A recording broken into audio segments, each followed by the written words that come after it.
Hi guys, welcome to another video, episode 3 of PMfm, and this week we're looking at personal branding in a pharmacy. And before I define it, Sam, what does that mean to you? Personal branding, well, that means to me, it is the persona behind the brand. So getting yourself out there, making yourself known, but being the face behind your company. I suppose, for our company, I brought a bit of personal brand into Pharmacy Mentor, but that's how I see it. What about you, JP? Absolutely, yeah. Well, I think it's like using your reputation for a business. So like a personal brand, it's using your personality as a representation of this is what the business is about. You know, this is the business. My values here that you see. Yeah. That's what you're getting when you do business with our business. And Exactly, and I think also you have to be seen as the expert behind the name. So you have an expertise in a field, and when you bring your persona in there, you're bringing your expertise in, and that's what's really important. absolutely. So I think that a lot of pharmacies, especially, we go on and on, they never used to have to do it, right? You just go to your local community pharmacy. If you wanted your prescription, it's not like, yes, okay, when you need maybe like a medicine use review or something like that, you want to trust that the person that you're dealing with is good and knows what they're on about. But for prescriptions, largely, it doesn't majorly matter unless you're like really loyal already to someone, then absolutely you're going to go there. But like for the bulk of stuff, it doesn't really matter for prescriptions, like where am I going to go. However, I think the more that people move into clinical bookings, so for instance, if you're setting up an aesthetics clinic or an earwax removal clinic, what you then said about being an expert in that field then massively begins to impact where people go. Like we've worked with clients who've got like qualification, like they're one of the highest qualified aestheticians. Is that the right phrase? Not entirely sure. You know what I'm on about anyway. Aesthetician, yeah, exactly. They're one of the best ones in the UK, and if that's your thing, then people are going to actually travel quite far to see you, and they're certainly going to come back to you for repeat, like over and over again. But how do they know about that? How would they ever know that was you unless you're putting yourself out there, like you said? And that's what I see a lot of pharmacists and pharmacies ignoring completely. Oh yeah. And this is a massive problem, I think, that people essentially want to have all this, to get all of the business in. Naturally, you would, but people buying from people, and like they do. What they want to do is put out their brand logo, and I get it, right? Pharmacists, this is another thing that it's almost like unfair for us to have a go at pharmacists and say you need to do this, you need to. That's not what they signed up for. I get that. They did not sign up to be like the face of everything, like an influencer. They didn't sign up for it. They didn't sign up to be in front of a camera. They signed up to help people in one-on-one situations. But that for me is where I almost think the secret is to unlocking personal branding for a pharmacist. And a pharmacist is them to start treating being in front of a camera. It's not a big show. It's not a big song and dance. You don't need to come across as amazing. All you need to do is help people, which is what they're good at. Just record that. So instead of if a patient asks you a question, let's say you're getting 100 questions over and over again about the same thing, which I imagine happens every day. It does, absolutely. We'll take that question and make a video out of it, and then you can share that on social media. It's hard, but it doesn't just. I mean, you said that it matters more now for the clinical service provision. I mean, there's been so much opportunity. There's so much potential opportunity, even just for purely dispensing business, just getting your your name out there. Like if it's, Rogers Pharmacy, and you're creating videos, and you're engaging with the community, and people get to know you digitally, that's gonna ultimately improve your dispensing business. So it really does work for any type of business, and whatever service you're providing. But like you said, now we're going down the clinical route and specialities, then it provides even more of an opportunity. 100% agree. I think that I guess what I was trying to almost like embody I was almost objection handling, I guess. Like, like people saying, oh yeah, I get a lot of signups already of prescription, like doing that. Mm-hmm. It makes, I agree, it makes everything that you do better. Like everything is going to get better. Like it will be across the board better results. I just think that with clinics, it's almost unavoidable that it's an extra special thing, like with the expertise on it, like because like every pharmacy will be able to talk to you about prescriptions, some better, some worse, I'm sure. But I get it. I get that it will help overall. The thing is, pharmacists do it every day. Like when they're serving people over the counter and they're counseling patients, and they are giving fantastic service in store, they are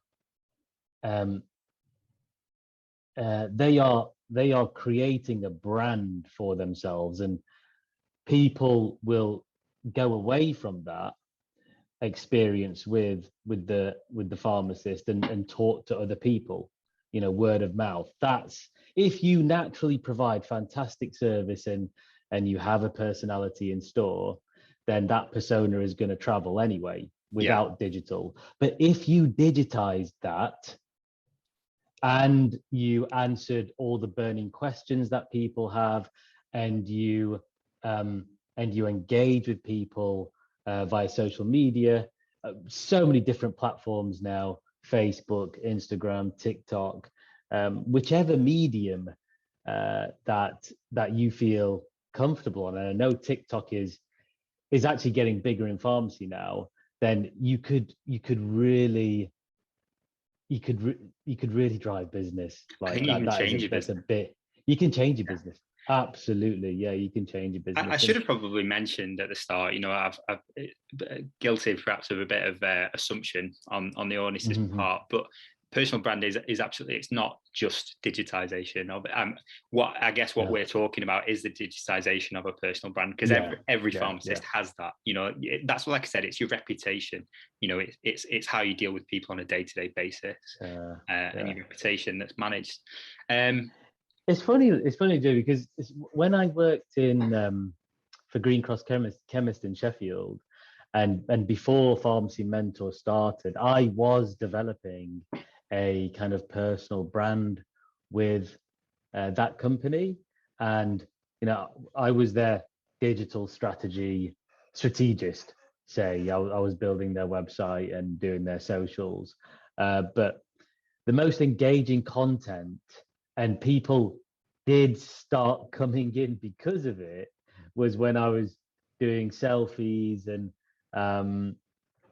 getting the team involved in pictures and creating posts, valuable posts for the community. I did develop a bit of a persona there, and it made a difference. And I was only doing that for a couple of months. Imagine a few years. Sustained effort. Sustained, persistent, consistent. You would have very, very loyal followers. So on that, I'm going to take that. So because I've seen pharmacists using things like Instagram, things like TikTok incredibly well. Like they get, if anyone's out there thinking, oh, who's going to be interested in what a pharmacist has to say, well, thousands and thousands of people if you do it right. It's massive. You can essentially be a celebrity as a pharmacist. Like you can, and there are some. And what I want, I guess what where people get started, though. I don't want to sort of start way up here. I want people to listen to this and go, okay, I can get started here. How did you get started? What are your tips for getting over, I guess, like the camera shyness that a lot of people see as that barrier to getting into it, and especially not just for themselves, but like we work with a lot of clients and a lot of pharmacy teams, and sometimes we do get a lot of, we say to people, it'd be great, like get your pharmacy team in the photos because the stats don't lie. Those photos work well. They get seen by hundreds and thousands of people. How did it? What tips do you have for getting people over that camera shyness? It really is a simple case of just doing it and messing up and doing it and messing up and doing it and messing up, and until you and then you post stuff out and then you get better.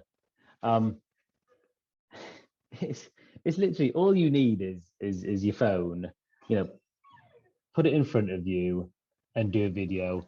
Or if you're walking around the pharmacy, you can do it. Ideally, have it stacked up and still, and just talk. There's so many things a pharmacist can talk about.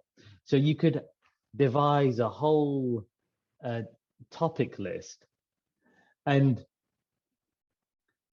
it can be 30 seconds. It doesn't have to be more than a minute, and you can give some really valuable health advice and trending health news or local health advice that will really engage your community. If you can do one video or two videos a week, 30 seconds just via the phone, and post and see what kind of engagement you get, then you'll be incredibly surprised at how well it will go down. But it really is a case of just doing it. And what about you, mate? I mean, like, so, I know you do some video stuff. I agree. How would you? Because I had to get over that myself. Like I've done that. Like here we are recording a conversation, right? That takes a certain amount of bravery, I guess, to get it out there. I think the main thing that I would add to what you've said, because I agree with it largely. I think just do it, and over time you become comfortable. You stop. The trick is when you eventually want to get in your head that you're the same without the camera as you are with it. The camera is not a big deal anymore. And I think the biggest thing to add on to what you've said is that you don't have to post it. It's not like you're doing something live. Like live videos, maybe they'll be great in the future, but you can record it. And like I said, 30-second video. If you mess up, do it again. You can do it 10 times until you're happy with it. It might have only it's probably maximum takes you half an hour to do that. And you don't want to be doing that every time, but that's just why you get started. That's just why you're getting comfortable. You don't have to publish it if it goes wrong. And so there's nothing to lose. There's nothing to lose there. And also, like, you could dedicate 2 hours on Sunday, and you could have a topic list there. And rather than doing one video every on one topic every week, just smash out 5 or 6 videos, and then you've got 5 weeks of 6 weeks content already. So I can just say, if more pharmacies, or theoretically, if every pharmacy did it, then it could really change the landscape of healthcare. I know that sounds quite ridiculous, right? But when we see pharmacists who are our clients who do videos and they go viral, they reach thousands of people rather than the image that we send out that reaches 90, 100 people. Imagine if thousands of pharmacists did that around the country. Right, So I could get into this because, like, I know that we try and keep these videos short, man. But I could yeah, go yeah, yeah. long into this because I agree. You know, like, you imagine a future where, or instead of answering the phone, you just do a video. You just do a frequently asked questions video or a live session. You know, like Yeah. answering the most common questions about your pharmacy every week. Well, that stops the phone ringing, doesn't it? You know. Can't believe that. I mean, like that's yeah. If it like you just said, yeah. If a pharmacist scheduled, and you can easily schedule an event on Facebook, a live session on Facebook, and it's a question and answer session for 1 hour a month. Like it's just like a webinar for 1 hour a month. People have got burning questions about their health, and you know, um, having a live question and answer session would be so valuable. Also, like it's developing a community online. So there's another, we can talk about this in another session, JP, but there is such a missed opportunity with Facebook groups and pharmacies, and you know what they can offer. For example, if it's specific to weight management, or if it's specific to asthma in the area, then you can really make a difference. But that's another, It is. that's something else we can But discuss, yeah, right? you know, the one of the Again, it biggest. helps with the personal branding though too, you know, because your personal profile will be there. Oh You yeah. will be you will be seen more as an expert. I want to finish with an example of what I've seen recently, and and it's quite funny because it's like, now that I'm so involved in pharmacy, I see things in a completely different light. Like, so You I'm can't just looking be a at pharmacist, but so I saw, and it ties back to what I said about clinics, and about how much that can really elevate you as a personal brand, and as a little side note, how much probably more you can charge when you're seen as the expert. You know, like when you're like the one to go to, well, then it pays in bottom line, right? yeah, yeah, I And agree. so I saw a YouTube advert, I think it was last night, and it popped up, and I must have been Googling, you know, ear health clinics and all of that for work, and obviously YouTube's picked up on that, and it was showing me this device that you stick in your ear, it's a little corkscrew thing, and I thought, that looks, you know, like old me 3 years ago, I thought, oh, that looks great. I'll definitely order that. It's only £10. I don't want to use Q-tips, but I don't know what I should Yeah, use. yeah, This yeah, seems yeah. like a good alternative. I then like Googled, because I knew it probably wouldn't be. I knew it probably wouldn't be any good. Google like reviews. I found a YouTube channel of like an audiologist who basically just went through all these products and said why they were rubbish. And he had like a patient who was a nurse who'd agreed to do some videos with him. That guy could charge what he wants for ear consultations, because people are going to see that and think, I want that guy. I That want that guy's guy an to do it. expert. Yeah, Yeah, I yeah. know, I know him. I trust him. I don't want to go Yeah, anywhere yeah, else. I want to do it from him. yeah. Absolutely. He will absolutely clean up, and I think that's what I want I'm to a end fan. on, is that even if everyone, you know, which they won't, even if every pharmacist starts doing this, it's not too much of a competition. Do you know what I mean? Like, you still got all of your local communities to tap into. People who start doing this now are gonna see incredible results, and the sooner you get started, the better. Yeah, yeah, yeah, absolutely. But the thing is, there's no competition, JP. There's Yeah. literally no competition. So like, you know, in Sheffield right now, like if I had a pharmacy, and I went and I started doing a video every week, maybe pushing, you know, a couple of £100 behind it on an ad to get it properly seen first off, then organically it'd grow. We would we would make a difference, you know, Yeah. because there's no, like, when I talk to pharmacies every day, and when I look at when they call me and I look at the competition around the area, I'm like, I can't believe you're not doing you're not digital yet, you know. But my mind always goes off in tangents, mate. So let's cut this line short. Yeah. Let's get it here, mate. We can talk later about that. Yeah. Well, thanks again for joining us on another episode. Thanks everyone for watching, and we'll catch you on the next one. Cheers, guys. See you in a bit.